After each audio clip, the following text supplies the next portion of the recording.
Enjoy the conversation, ladies. Hi, everybody. Hi. Please wave at me. You know it's hard to be on stage. Thank you. Hi, guys. Thank you for staying for Nairobi Lit Fest. Thank you for attending.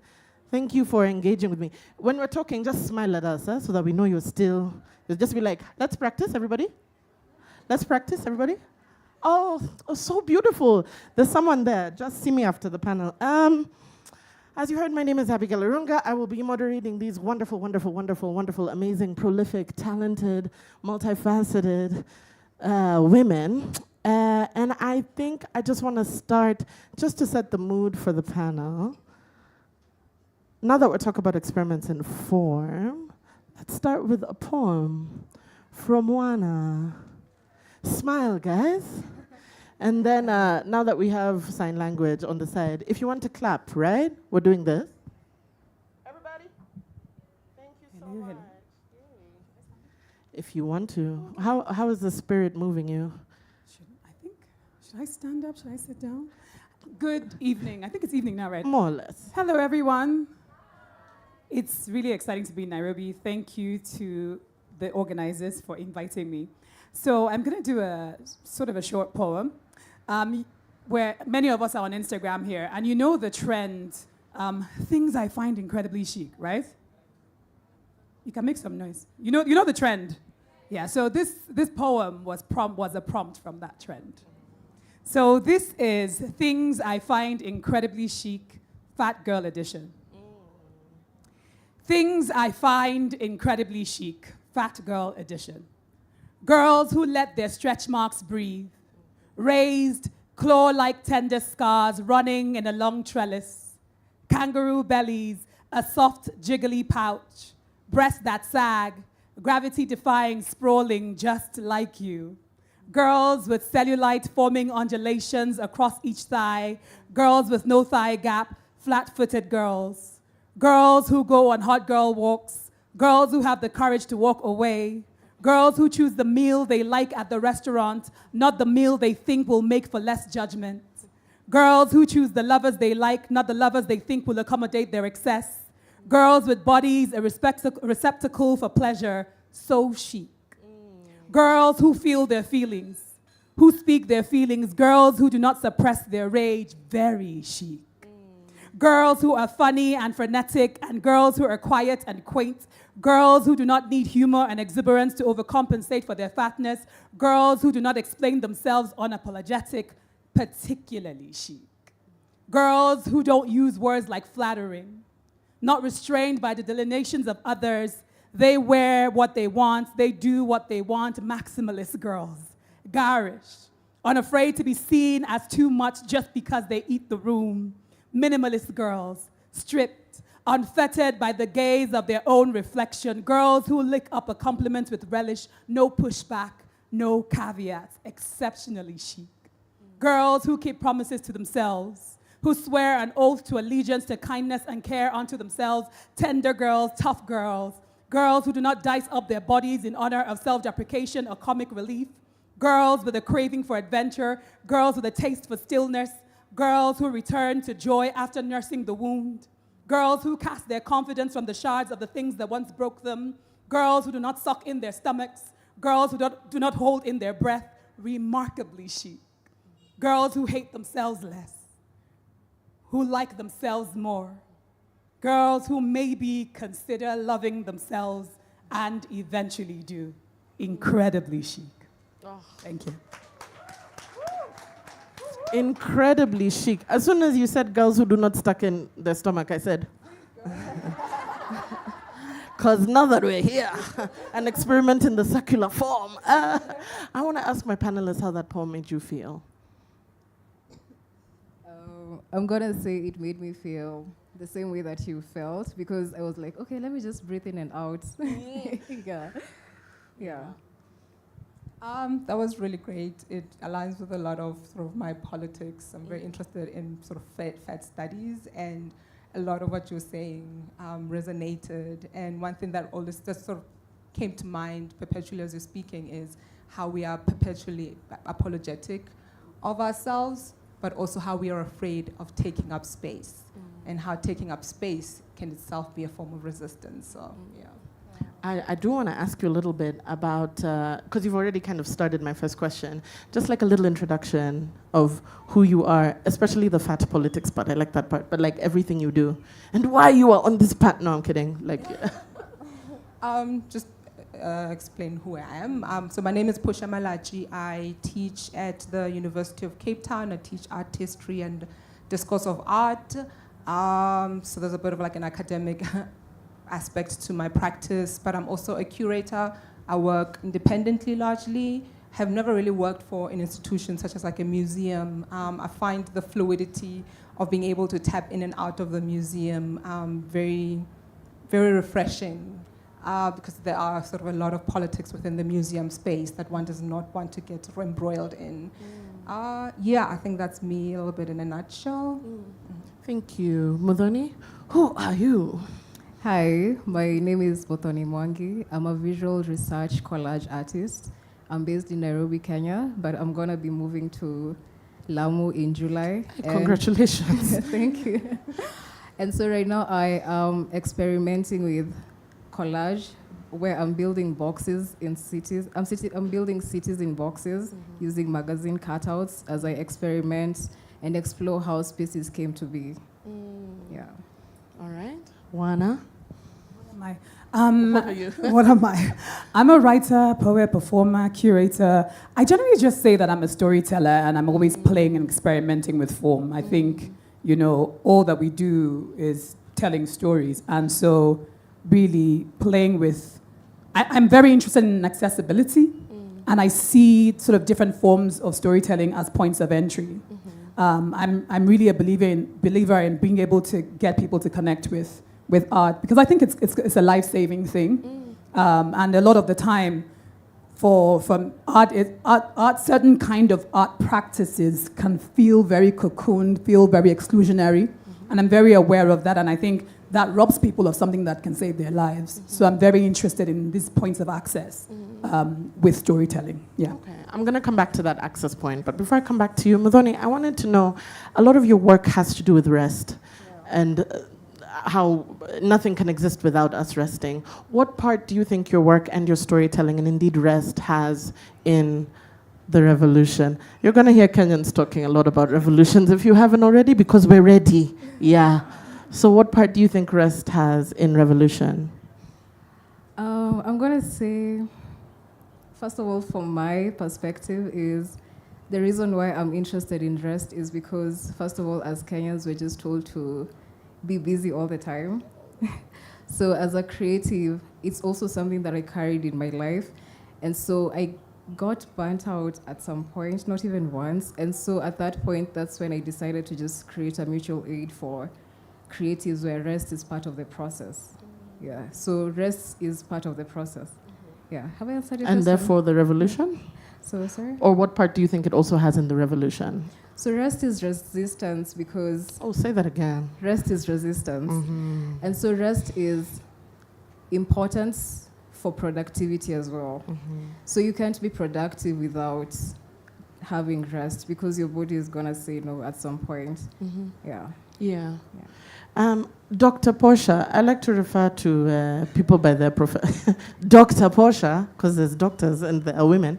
There's a lot of choices you make as a curator. And I'm curious about how you make those choices in your curatorial work in terms of having to exist in places. Because as soon as you say Cape Town, there's a very clear, do you know where I'm going with this? Okay. There's a very clear impression I have of Cape Town and having to be a black body working in a space like that. How do you make those choices that prioritize the body over the context the body came from? As you say, with my curatorial practice, I would work within the context of a museum, and it's got a very long history of violence, especially for people that look like us. It's very difficult sometimes to operate in those spaces because they have never really been structured for you. You're sort of coming into a mold that has already excluded you, who you are, and it's very, very difficult to navigate sometimes. I found that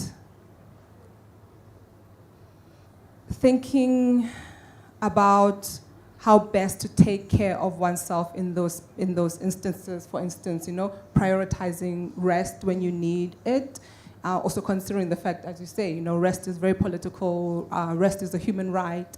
How do you insist on instilling and ensuring that you incorporate rest in your practice? As a Black woman curator, again, I'll speak largely from the context of South Africa. There has been, art history it has been very, very unfair to Black practitioners, to Black women practitioners, and for a very long time there was been a huge gap of Black women curators because the system did not really cultivate them. But then there was this moment, arguably maybe 15 years ago, where the market was suddenly flooded with Black women curators. But that's not necessarily because they were being incorporated into the system, but they were hyper-visibilized, sort of like tokenized, as it were. Be like, okay, now we're considering the fact that there are sort of multiple languages, multiple interests that exist out there, and how can these largely white institutions use us, basically, to maintain some kind of cultural relevance as well. And thinking about context, especially in the context of working abroad, working largely in Europe, and also in the US, is how the context is sometimes more important for the institution than you, your body, and your work. There's this tendency to, for instance, say, okay, for the next 5 years, we're going to look at and prioritize Africa, right? So that's our focus. And not to say that the merit of the work is not important, but it becomes your context that's defining who you are, how you're operating in the space. And I've seen this happen with this one institution I was working for. I won't name any names. No, do it. Oh no, this is being live streamed. Sorry, okay, sorry. But the minute that they have ticked the list of having worked with Africa, it's like, okay, we've done that bit now. Let's work with indigeneity. That's our next buzzword now. But also not considering the fact that, within the African context, one can speak about indigeneity. But there's a particular kind of indigeneity that's popularized that stems from, say, South America, or Australia and New Zealand, and it's not really considered in the context of elsewhere. So we're not going to consider African indigeneity because we've done Africa already. We've marked it off. We've marked it, and your context matters more than anything else, which is a very, very huge problem. That's so interesting because all of you work in so many different forms. I wonder if that affects you, Wana, in terms of picking what to do, because it's easy to go with what's trending. We are influenced by the things around us in social media. So how do you pick the forms within which you want to work? And is it even that bad to be influenced by like what the museum has decided is what we're doing this year? Because rent gotta be paid. Like I get it because, yeah. So I always say this thing where, one of the biggest questions you must ask yourself as an artist is what kind of artist do I want to be? Because I think that determines the way your practice moves, the things that you're interested in saying. It's kind of that thing where you know what the goal is, and so your strategy kind of is adapted to that goal. And so as a result, like I think I'm an artist who's very interested in, I have certain things I'm interested in, and much of that comes from my own life and my own experiences and the things that are happening around me. Things that I always say things that are affecting me or bothering me, or the women in my lives, right, that I see every day. And so I'm very, very much an artist who makes work in response, or I say my art is a way of sense making for me. And so I'm always trying to make sense of the things around me. I'm always trying to process that, right? I'm trying to make meaning of that. And so that's what concerns me. So I do understand people who end up making work to the themes that are hot and all those sorts of things, but it's not the kind of artist I want to be. And so what that means is that you do get rejected a lot of the time, because sometimes the work that you're interested in or the work that you're practicing does not fit into the theme of what's being funded or what's hot or what's of interest in that moment in the world or in that space at that point in time. So it's a very individual decision that I think people end up making as artists, and there's consequences essentially. you know. So I think for me, that's kind of how I sort of process and go through that. I think it's very important for me to have a certain, like, I've developed a voice in the things I'm trying to say, and throughout the course of my life so far, I've been talking about most of the same things, just in different formats, and just different iterations and different growth stages as well.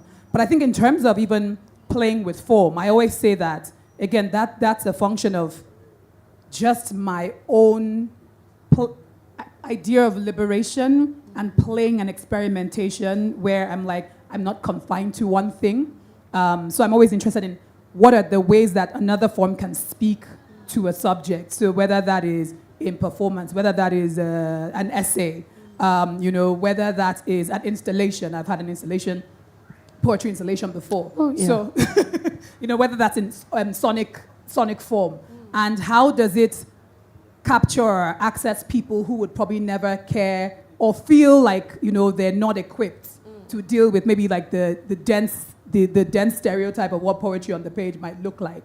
So I'm very interested in just people coming to the thing, you know. And so yeah, I enjoy the play, and I enjoy how more people come to it the more I experiment and the more I play. Yeah, and I love what you said about the fact that liberation doesn't have to be confined to a format.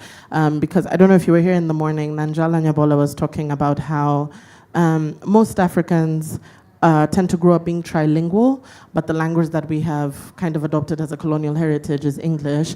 And she asked the question, what language will our liberation come in, right? Which I thought was just, yeah. I love that you said sense-making also, because that brings me to my next question for Muthoni. I wanted to even add that I think that's very interesting you bring up that point, because playing with form is playing with language, you know, and it's giving yourself access to different languages as well as an artist, I think.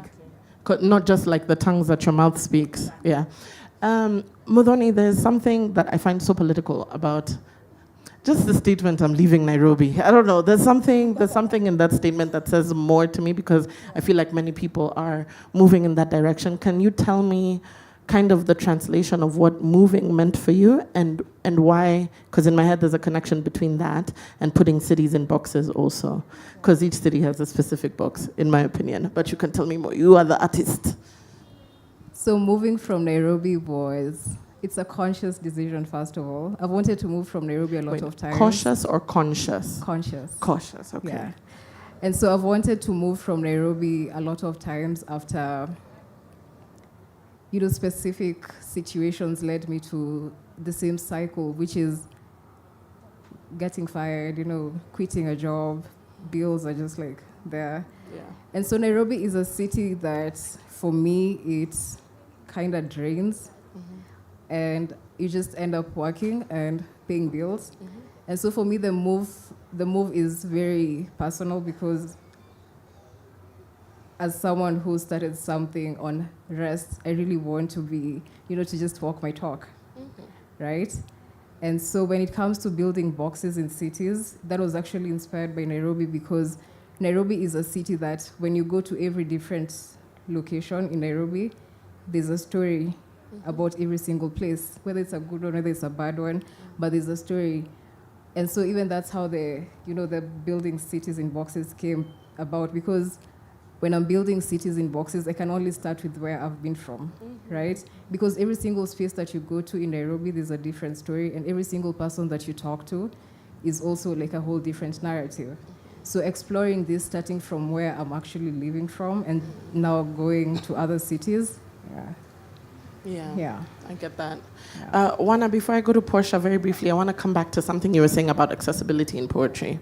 I feel like speaking as a poet in Kenya, we have a little bit of a trauma response to poetry, because how we were taught poetry in high school was there is one answer, which is ridiculous, because the very form of a poetry lends itself to multiple, you know, understandings. But you also spoke about accessibility and talking about how sometimes you want the poetry to reach people who would not have ordinarily read that. So is that also a problem? I think poetry in general, I don't even think it's a Nairobi. Sorry, the PG, sorry, okay.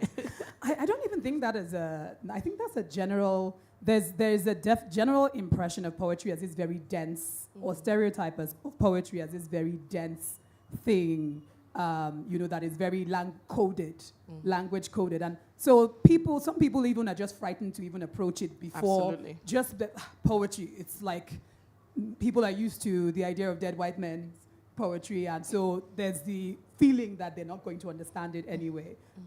So yeah, I think so for me, beyond, discovering, even in my own sort of discoveries within poetry and discovering more contemporary poets, discovering work that connects with me and the things that I'm interested in writing about, I think that, so I always kind of think of myself and how I came to certain work. So how I came to visual art or how I came to poetry. And I'm like, oh, the ways in which it excited me to be able to express myself, to be able to find new language for myself. I want people to be able to feel that as well. So I think it's my own personal excitement and I want to transfer to other people. I'm like, you should really come to this, So I think that's the way I'm always kind of moving through the work. For instance, with the poem that I shared now is essentially a social media trend that everybody has been, flicking through and watching, and it's like, okay, what can we do with this to make a poem out of this thing? That's still a poem because people have a very defined idea of what a poem is. I wonder, Dr. Portia, if you meet that in your academic work as well, because people have very strict understandings or definitions of what academia and art means and how that conversation happens. And I also wonder if that informed your choice to not belong to like a formal curatorial museum institutionalized type practice and just like be able to check in and check out. I suppose I felt at the end that I had maybe two choices, which was academia or full-time curatorial practice, and both of them can be very violent spaces. I just chose the violence that I thought I could handle a little bit more. 'Cause one can't glorify academia. It's such a hostile space as well. What did you ask again? If you could please repeat. If this informed, if you feel this also in that academia is also kind of structured and defined, and you feel almost a bit constrained in that, and that's why you decided to not do it like formally, because you said you've never worked with an institution formally. Museum, yes. Well, So is that also part of the reason why you would decide to not formally belong to something, so that you can kind of redefine what being a curator is? Right. I don't know if it would necessarily be a rare definition, because there are a lot of forms of curatorial practice out there, and a lot of people are doing such radical work. I'm a very traditional curator, in that I have a concept, I've got ideas that I'd really like to explore, and they almost always culminate in an exhibition, which is not the only model. A lot of people out there are doing very, very exciting things, or even reimagining what an exhibition could be. Reimagining what a curatorial product can be.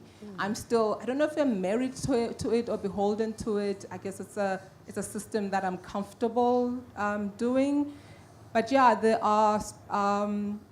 I always describe my work as sort of cyclical, in that I'll be interested in a concept, let's say indigeneity, for instance, that will culminate maybe in a text, which would then culminate in an exhibition, which will then culminate into another text, and then maybe it feeds into my teaching as well. And through the teaching, new ideas are generated, maybe around the same topic, and sort of like repeat the loop, exploring the same thing over and over again. Although that's not something that I do a lot. I was speaking to a friend this morning about how we are constantly looking for the next thing, right? You have an idea, you explore it, and then you want to move on to the next thing without actually exhausting this one idea, this one concept, this one modality that you can take into new directions. Yeah. How do you know that you're finished exploring it, though? When you pick the modality, how do you know, this essay is finished? So for example, for someone who produces a lot of things like poetry, or how do you know that you've finished talking about this thing? I don't know if I know that for myself, because for the past few years, there's been this is a thing, this is the next thing, that's the next thing. I haven't curated an exhibition in almost 2 years now, and having a little bit of an existentialist crisis about it. I'm like, who am I? But I think that actually affords me the opportunity to try and exhaust something, to get to the point where I'm like, okay, I think I'm done with this. Whereas before, again, would move to the next thing. But now I'm finding the what would be the benefit of sort of gravitating towards one thing? I haven't exhausted something yet to know when it feels like it is done. Because there's always sort of room for things to explore that I haven't explored. Yeah. I will ask that of you too, Muthoni. When do you feel like, for example, you're currently really deep diving into rest and practices of rest, especially as part of the process for artists? Do you feel like it's ever going to be something where you're like, okay, I've talked about rest. I think the people have understood. The people can also be you. You are usually your first audience. But do you think there's ever a time when you're like, okay, this theme is finished? Kind of like, to give an example, how a lot of writing at a certain stage in African writing was very much poverty porn. We were just like, the kids with the flies is what sells, that's what we're gonna do. And then, you know, like how do you decide to move on? So it's actually a tricky space to be in because rest is already not, you know, accepted as much. So when I get to the point where I feel like I've talked about rest a lot, which depends on, I really don't have a timeline on how much I talk about rest, but sometimes I just feel like I've really exhausted, you know, my talks about rest, and now it's starting to feel like laziness. So like a self-challenge, like, Yeah. am I more existential, maybe, if you will, Yeah. about like, am I more than? Yeah, so sometimes I feel like personally, I rest, you know, consciously. I just make decisions to take some time in between my work where I rest, and then sometimes I just, you know, start telling myself, okay, maybe you've done it too much. Yeah. So I think I also reflect that when I'm communicating with other people, because we can't just be speaking about rest and not working as well, because it's a balance. No? Working. No? Okay. Yeah. So I think I just follow my instinct when it comes to when to stop.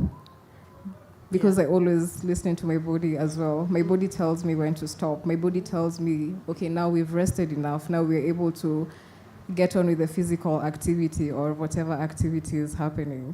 Yeah. I personally, as an artist, I struggle with the concept of rest, Yeah. but this is not my podcast. So I wanted to ask Wana, as personally, me, myself, I'm a person who's very enthusiastic and very excited about gossip. So I wanted to ask, I was told not to call it gossip, it's called the Whisper Network, right? Because gossip is a sexist, patriarchal, etc., etc. So the Whisper Network, then, you know, the knowledge-giving network. And which is why I was so curious about your mobile exhibition, Dirty Laundry. Can you tell us a little bit about that? And I personally want to know what the juiciest secret was after you finished talking about the Dirty Laundry. So Dirty Laundry is an exhibition where I have poems printed on large-scale fabric. And so they're literally hanging from laundry lines. And so the idea is that you're hanging your dirty laundry in public. A lot of my poems are very much personal and memoir and autobiographical. So it's this idea that you're literally putting your dirty laundry in public and having people walk through, reading all these stories about the things in your lives or the things that happen to people in your lives in your life as well. And so that's essentially it. So the work iterates to space. So depending on the space, sometimes the fabric is much, much, much larger. And so it also feels like, beyond the fact that, you know, it's exposure, but it's also towering exposure. So there was a city we installed it in, and it was in between columns of this very massive building. So this work is literally towering over you. So in many ways, like what would have been secrets always also kind of overwhelmed the viewer as well. I think what was the most interesting thing I experienced just kind of watching the viewers was that they were whispering when they were walking through the work. It was so hilarious because it was on two levels. So there was, on one level, they were whispering because it was almost like they were trying to be polite to other viewers who may be reading. But then it also felt like they felt they were in a space of secrets and they couldn't speak out loud. And I would almost want to tell them that, you can't talk. So that was really very interesting. And it kind of modeled the idea of us often sweeping things under the carpet. And so you are literally in a space where they're physically trying to sweep things under the carpet or whisper things, because these are things that in our society we don't talk about, or our families always kind of keep a secret. What kind of things? I mean, was everything. It was everything from, from violence, from, violence on the lives of, and bodies of women, sexual, domestic, to marriage, just everything that, African women are experiencing, navigating every single day. And you're looking from girlhood to womanhood, essentially. So, yeah. Okay, interesting. I'll see you later because I know there's something that you've said, Doctor, and I'm going to open this as well to the rest of the panel, and I'm also going to allow the panel to ask each other questions because that's something they wanted to do, and then I'll open up to the audience if you have any. If you don't, no pressure. I have more. Don't feel like, There's something that you talked about, disobedient curation, which for some reason really captured my imagination in terms of just like disobedience. Disobedience is liberation for me. So I'm going to ask each of you what you feel is your disobedient practice in your choice of form. If you've ever been called disobedient. Muthoni, I know you've been called disobedient. So yes, I'll start with you, Dr. Portia. Can you hear me? Yeah. Yes. I feel like maybe I've probably been called difficult more than disobedient. I think also the shape or form that disobedience takes can be very understated. So I'm very interested in sort of the idea of hypo-intervention, especially in these systems that insist on the fact that we do not belong.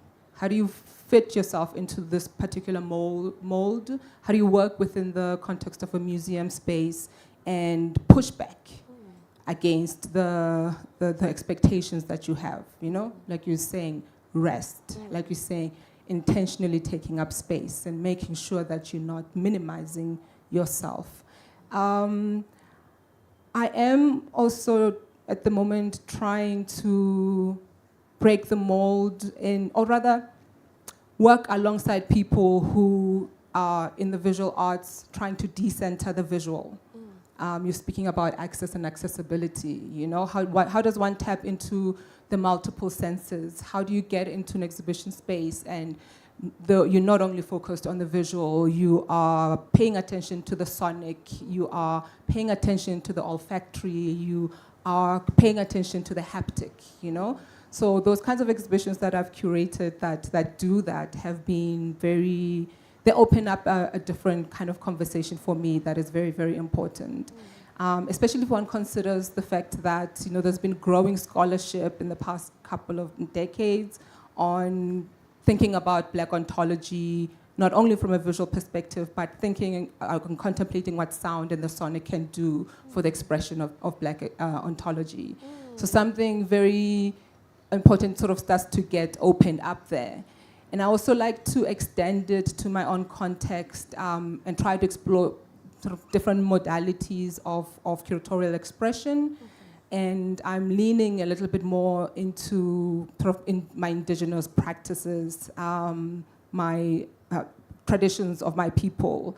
For instance, there's this thing, I feel like maybe a lot of African countries and contexts will have this, where we have a praise poem. English is very insufficient in expressing this. I think praise poem is the closest thing. And we also have a family totem animal. Again, I'm very, very problematic language.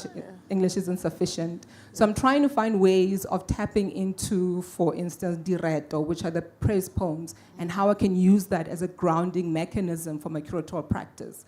Because what direto does is that it traces one's lineage, right? Yes. The Malatjies were in this place, and because of this, they moved to this place. Absolutely. And because of that, they moved to that place. And once you get to another place, direto becomes a way of sort of grounding oneself. Yes.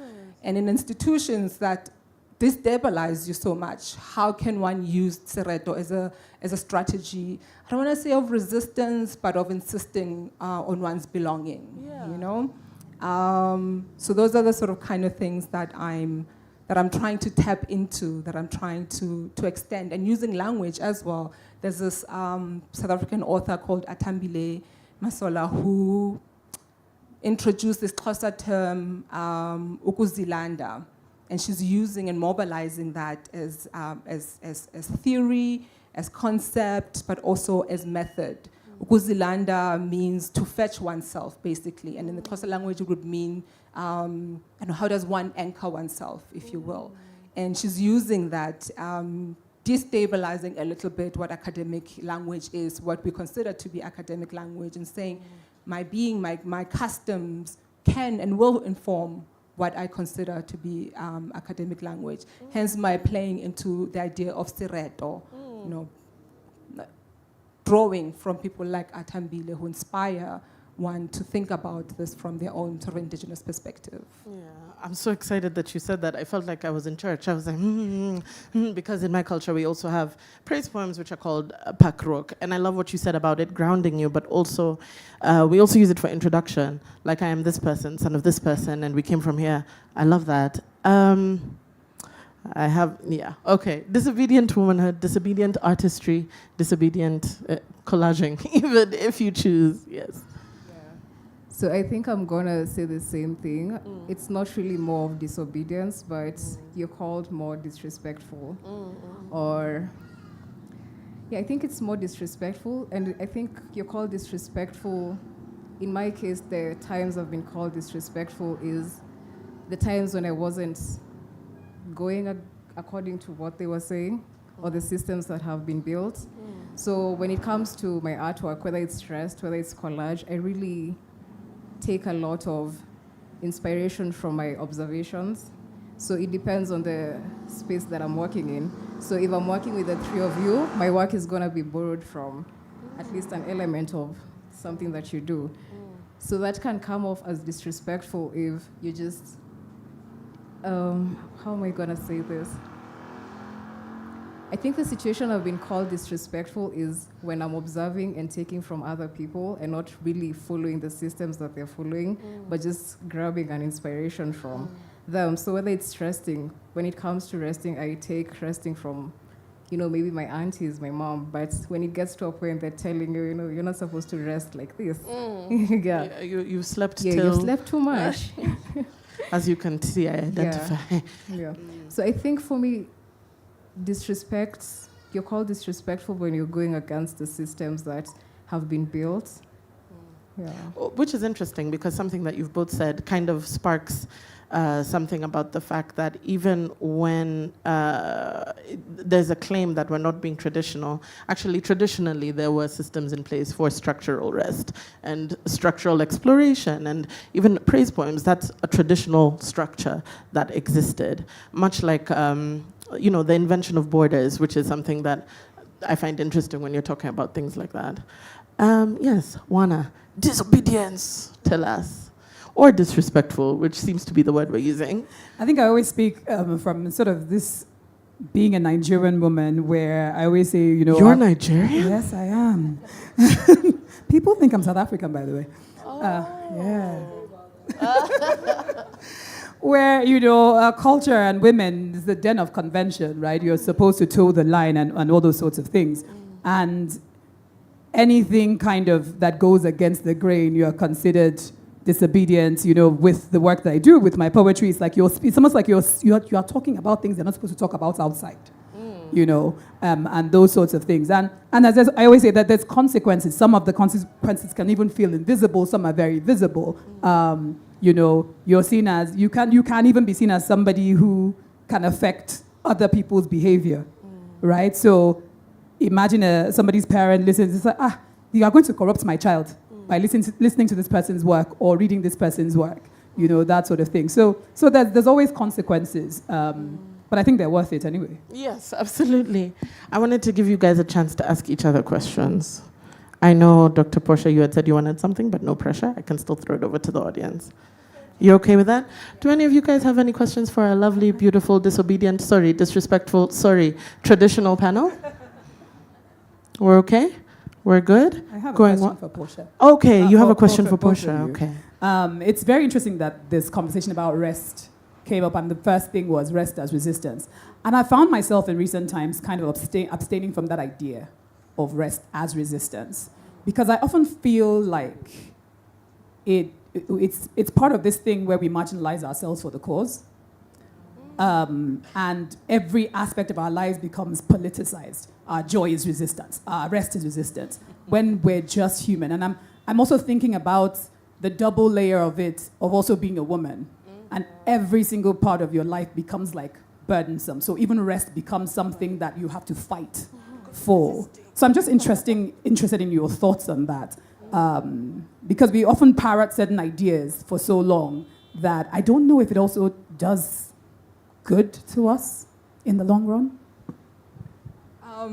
A bit of like a victim mentality. So even things that you should not be considering to be an issue, you're taking as an issue. That's a very, very great point. I mean, I do think that because it's feeling like something that it has been denied to us. Again, as you say, that's very much a generalization because maybe there are multiple forms of resting that one doesn't think about. But yeah, if rest is a human right, why should it be a form of resistance? You know. But I think maybe some of us do operate.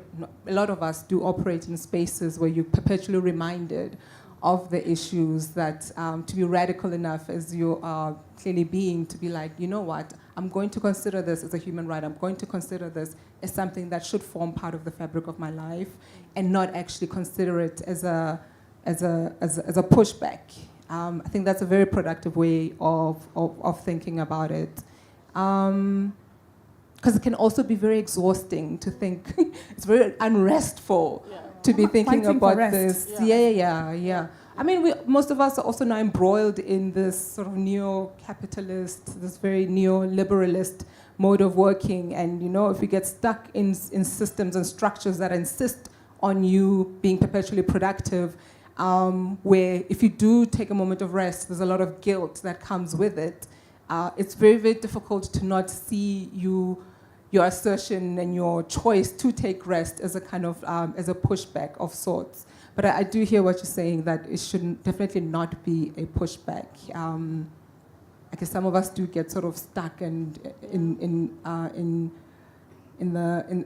conditions that we can't imagine otherwise. I like that also because I think everyone is looking, not that you asked me, but I think everyone looks at it differently, and some people need the message louder than others. Because I don't want to enact more violence on myself Absolutely. than the world has already enacted on me. And that's why you must take what you want from it. Kind of like the Bible. I'm kidding. Take what you need from it and what works for you in your practice. Yeah, and curate your algorithm to only give you what you need. Can I just have some closing comments and then we'll call this a day because someone has already started giving me an eye. Doctor, will you start us off towards the end? If there's something you feel that I didn't ask that you really wanted to say, you say, I came all the way to Kenya, I must say this thing. I am very grateful to be on a panel with the both of you. What I enjoy about this festival is the fact that it is quite multidisciplinary. You know, I was not unsure because these things tend to intermingle. How I, as a visual culturist, would be in a panel with literary people, but there's obviously a lot conceptually that can come from that. And as you say, you are very multidisciplinary, which I think is quite great. Intertextuality is certainly something that comes up a lot in my own work, and I find a lot of value from that because one learns a lot from other methods. But yeah, I appreciate the disrespectful proposition that you have made. Closing remarks, right? Yeah. So I'm very, very grateful to be here. A lot of moments led me to this place. Yeah.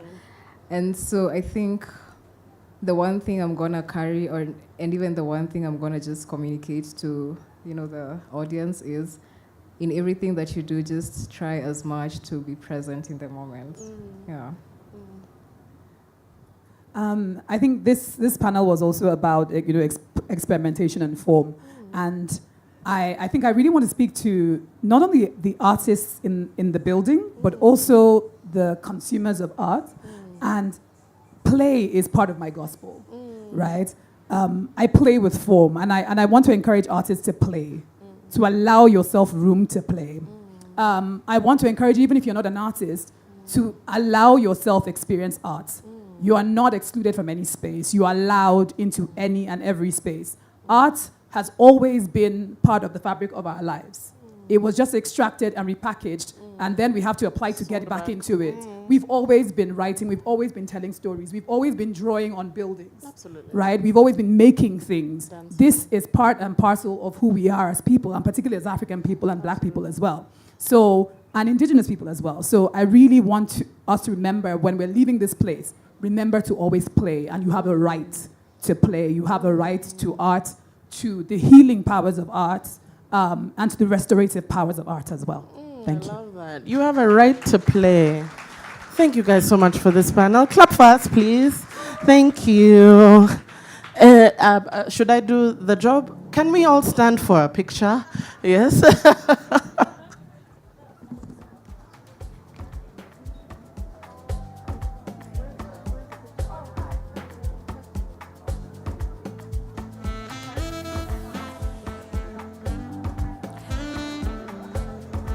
Don't go, you gotta get your flowers.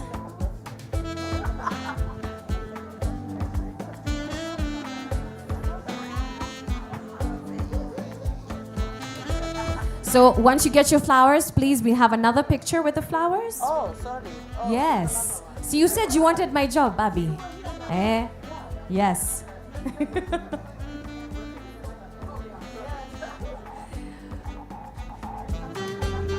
Come back to the center. Another photo with your flowers, please. Thank you. Just come closer, a little bit closer, so that, yeah, there we go. All right, Wana Udobang, Dr. Portia Malatjie, Muthoni Mwangi, Abigail, Arunga. One last round of applause for them. Thank you so much, ladies. Thank you very much.